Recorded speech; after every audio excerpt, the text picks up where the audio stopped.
Salam sejahtera bagi kita semua. Om Swastiastu, Namo Buddhaya, salam kebajikan.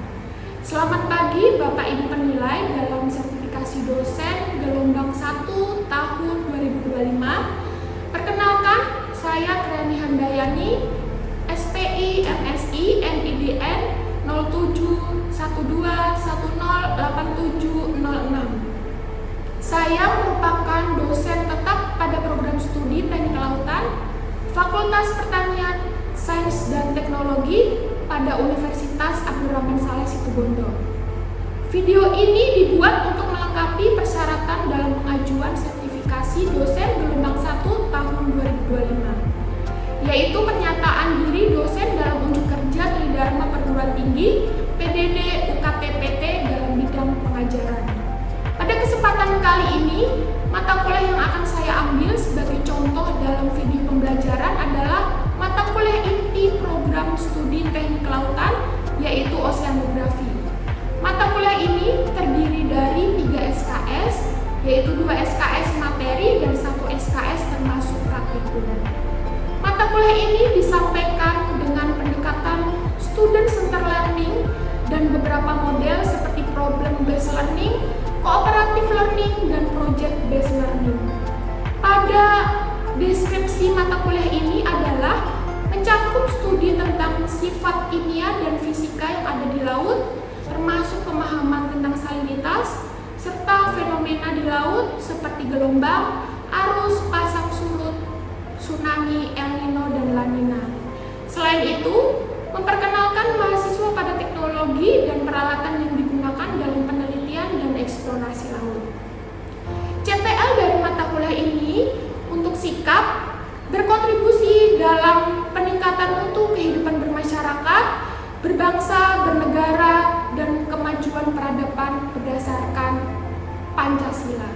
Untuk keterampilan umum, mampu mengambil keputusan secara tepat dalam konteks penyelesaian masalah di bidang keahliannya.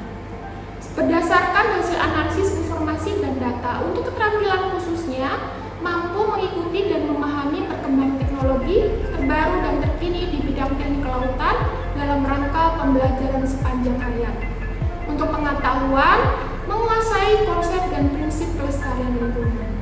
Sedangkan CPNK-nya adalah memiliki wawasan luas di bidang kelautan, termasuk teori pembentukan samudra, geomorfologi, sifat fisik kimia air laut, serta fenomena yang terjadi di laut dengan pendekatan berbasis teknologi dan prinsip pelestarian lingkungan. Dalam mata kuliah ini, kami memiliki pokok bahasan yang menarik. Pokok bahasan yang pertama yaitu ruang lingkup oseanografi, teori pembentukan samudra, gelombang, arus, dan salinitas, kemudian pasang surut, tsunami, El Nino, dan La Nina. Referensi yang kami gunakan pada mata kuliah oseanografi cukup banyak. Yang pertama, pengantar oceanografi yang ditulis oleh Sahala Huta Barat, kemudian buku pengantar oceanografi yang ditulis oleh Agus Suparlat dan Susana, serta referensi pendukung yang digunakan dalam mata kuliah ini kita ambil dari artikel ilmiah, baik berasal dari Indonesia maupun artikel internasional. Pada mata kuliah ini, aspek penilaian terdiri dari beberapa poin. Aktivitas partisipatif 15%, untuk tugas terstruktur 25%, untuk UTS 30%, serta UAS 30%. Berikut adalah contoh video pembelajaran yang akan dilakukan dalam proses offline atau luring di dalam kelas. Assalamualaikum warahmatullahi wabarakatuh. Waalaikumsalam. Selamat pagi semuanya. Pagi. Oke, sudah sarapan ya? Ya. Hari ini saya akan mempresentasikan tentang tsunami. Hari ini pertemuan ke-13. Apakah ada yang masih ingat pertemuan kemarin? Masih. Tentang apa? Pasang surut. Pasang surut. Oke, ada berapa tipe pasang surut? Siapa yang bisa jawab berapa tipe pasang surut? Oke, ayo. Silakan. Apa jawabannya? Tipe pasang surut ada 3. Yang pertama diurnal tide, 1 kali pasang 1 kali surut. Yang kedua semi diurnal tide, 2 kali pasang 2 kali surut, dan yang 3 campuran, 2 kali pasang, 1 kali surut, atau 1 kali pasang, 2 kali surut. Oke, terima kasih atas jawabannya, kita beri aplaus. Yuk. Jadi kalian masih ingat ya tipe dari pasang surut. Oke, sekarang kita balik lagi ke materinya. Sebelum ke materi, apakah sudah ada ini absen? Sudah. Oke, kalau yang belum silakan ya absen pada smartphone kalian terus disiapkan. Nah, silakan kalian absen. Oke ya. Nah, ada yang tahu tsunami itu apa? Bencana alam. Bencana alam. Terus apa lagi? Gelombang laut. Gelombang laut. Apa lagi?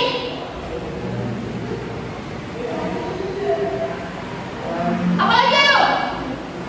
Gelombang Ada yang tahu? besar. Gelombang besar. Oke ya. Nah, kita sebelum ke materi kita lihat video dulu. Oke? Oke.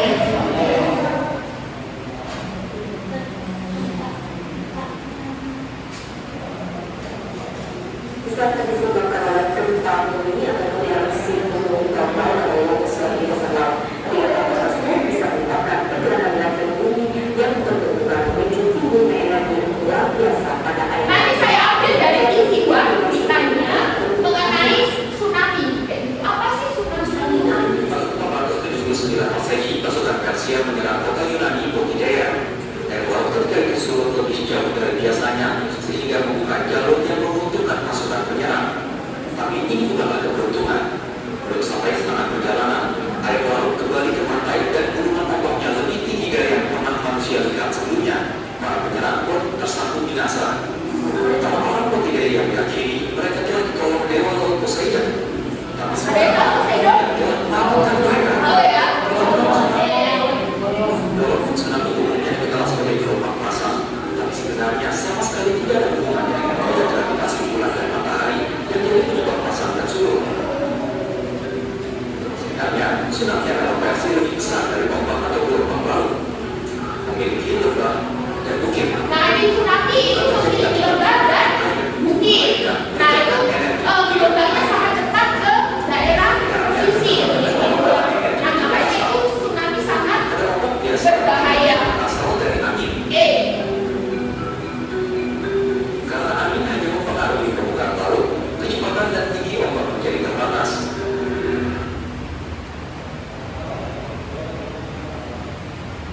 Oke ya, lanjut ya. Nah, untuk CPR itu setelah mengikuti mata kuliah ini, mahasiswa itu mampu menganalisis tentang fenomena tsunami. Kayak gitu ya. Jadi kalian itu setelah dapat pelajaran ini diharapkan mampu menganalisis tentang fenomena tsunami itu seperti apa. Oke ya, kita referensinya pakai pendahuluan tsunami yang diterbitkan oleh BMKG, Badan Meteorologi dan Nah, nanti pokok bahasan hari ini yang akan kita pelajari itu ada 5. Apa aja?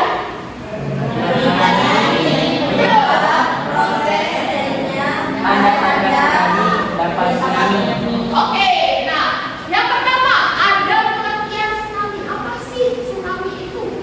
Terus yang kedua ada penyebab tsunami. Bagaimana tsunami itu terjadi? Yang ketiga proses terjadinya tsunami. Bagaimana tsunami itu kok bisa terjadi? Ya. Yang keempat ada tanda-tanda tsunami. Jadi tsunami itu ada tanda-tanda yang nggak serta-merta langsung tiba-tiba tsunami. Oke. Nah yang kelima itu ada dampak dari tsunami. Sampai sini ada pertanyaan? Belum ada. Nah pengertian tsunami. Ada yang tahu tsunami itu dari bahasa apa? Bahasa Jepang ya. Nah tsunami itu bahasa Jepang terdiri dari kata su sama nami. Su itu artinya pelabuhan, nami itu artinya gelombang atau ombak. Secara harfiah berarti tsunami apa? Ombak besar yang ada di lautan. Nah, untuk pengertian tsunami itu perpindahan badan air yang disebabkan oleh perubahan permukaan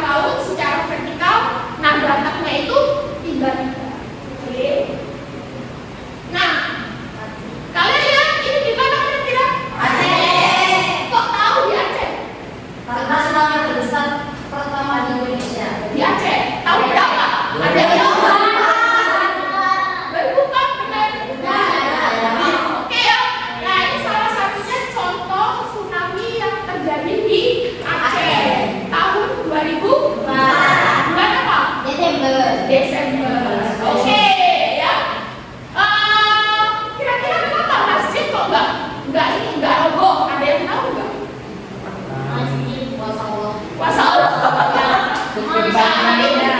rata-rata pasti nggak nongol ya pas tsunami. Ya. Nah, kita lihat. Nah, ini contoh lain dari tsunami. Nah, yang sebelah kanan itu dilihat dari citra satelit. Nah, citra satelit. Nah, sebelah kanan itu foto biasa. Kira-kira perbedaannya apa? Ada yang tahu? Coba berdiri. Ya, oke. Ada yang tahu nggak bedanya apa? Ini kondisi daratan Terus dan apa? Pohonnya hilang, bangunannya tidak ada.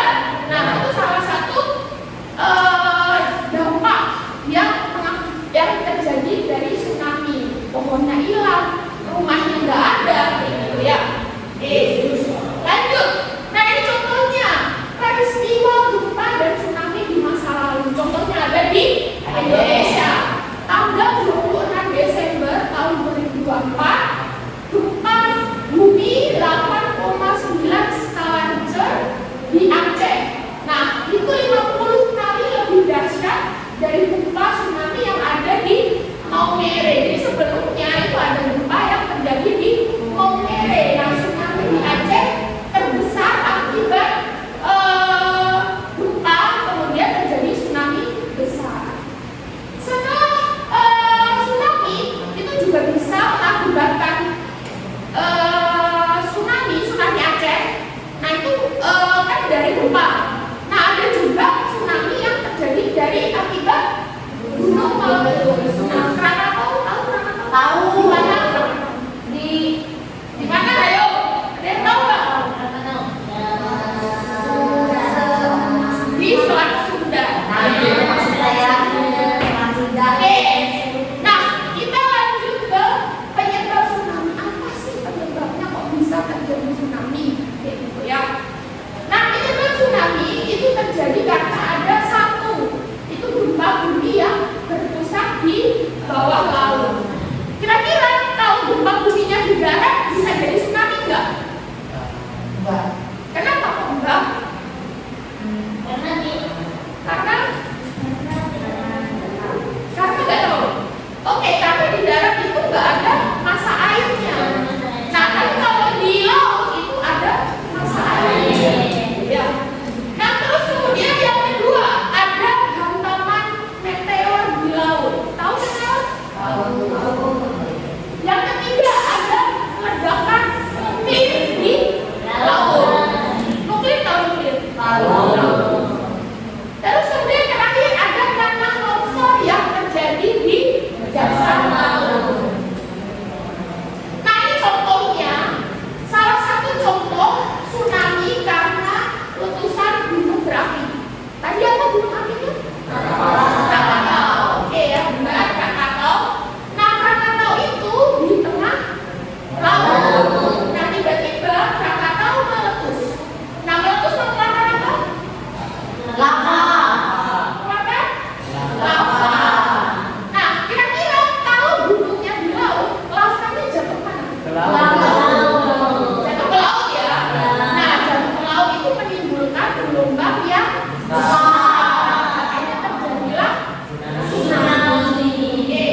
skala Richter. Kira-kira kalau gempanya 6, kira-kira bisa terjadi tsunami enggak? Tidak. Kenapa? Karena tidak memenuhi standar. Standar. Kurang besar. Kurang besar. Oke. Nah yang pertama itu gempa dengan epicentrum di dasar laut. Apa epicentrum? Tahu nggak epicentrum? Gempa dengan epicentrum di dasar laut. Titik pusat. Nah, jadi gempa dengan titik pusat di dasar laut. Nah itu yang pertama. Yang kedua itu harus di atas 6,5 skala Richter.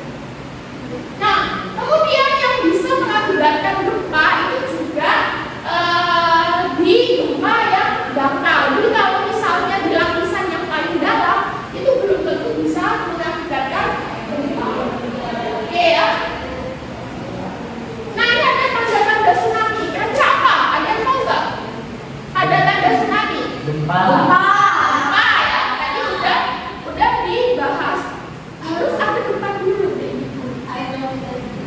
Nah, terus yang pertama itu gempa bumi di sekitar lautan dengan ciri-ciri tertentu dapat menjadi tsunami. Terus yang kedua itu ada ketinggian permukaan air di pantai itu turun drastis. Artinya apa kalau turun drastis? Surut. Nah, surutnya itu tiba-tiba. Nah, kalau kemarin minggu lalu kita udah membahas tentang pasang surut, kan itu kan lama ya. Nah, kalau tsunami ini surutnya itu tiba-tiba surut. Kamu tiba-tiba jadi apa? Oke ya. Jadi tiba-tiba surut. Nah, tiba-tiba surut itu bisa jadi tanda-tanda tsunami. Nah, kemudian ada tanda lain yaitu dari hewan. Biasanya itu hewan mengungsi ke tempat yang lebih tinggi sebelum tsunami. Jadi kita kalah nih sama hewan ya. Hewan dulu udah Fungsi. kita belum kayak gitu ya. Nah, kenapa hewan kok bisa duluan fungsi? Kira-kira tahu kenapa? Dari insting pendengaran. Nah, frekuensinya mereka itu beda. Jadi dia udah tahu dulu kayak gitu. Nah, terus kemudian yang keempat ada terdengar suara gemuruh. Jadi di pinggir laut, nah surut kemudian ada suara gemuruh. Nah itu tanda-tanda dari tsunami. Gayanya cepat, gitu ya. Oke. Nah, kemudian ada dampak negatifnya. Ada dampak negatifnya dari tsunami. Yang pertama dampaknya apa? Itu tsunami dapat merusak apa saja yang dilaluinya. Contohnya apa?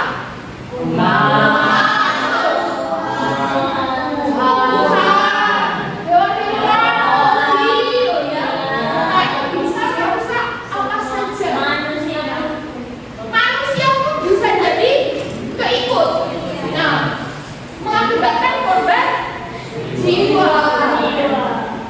Terus setelah tsunami datang itu akan mengakibatkan apa? Genangan. Genangan di mana-mana. Kalau genangan di mana-mana apa yang terjadi? Becek. Terus banyak penyakit. Ya.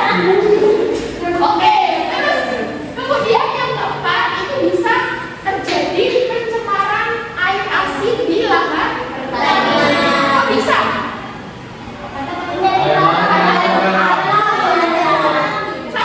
Satu, ayo. Kenapa? Kok bisa terjadi pencemaran air asin di lahan pertanian? Satu, ayo. Siapa? Nah, ayo. Karena kan tsunami itu berasal dari laut, Bu. Oh. Jadi airnya asin. Airnya asin. Nah, jadi di lahan pertaniannya tercampur dengan air asin. Oke, kadar garamnya terlalu tinggi. Oke. Terima kasih. Sampai sini ada pertanyaan? Kalau tidak ada, saya tanya. Atau kalian bertanya? Tidak ada, Bu. Tidak ada. Oke, nggak ada satu kali pun. Nggak ada. Oke ya. Berarti kalau misalnya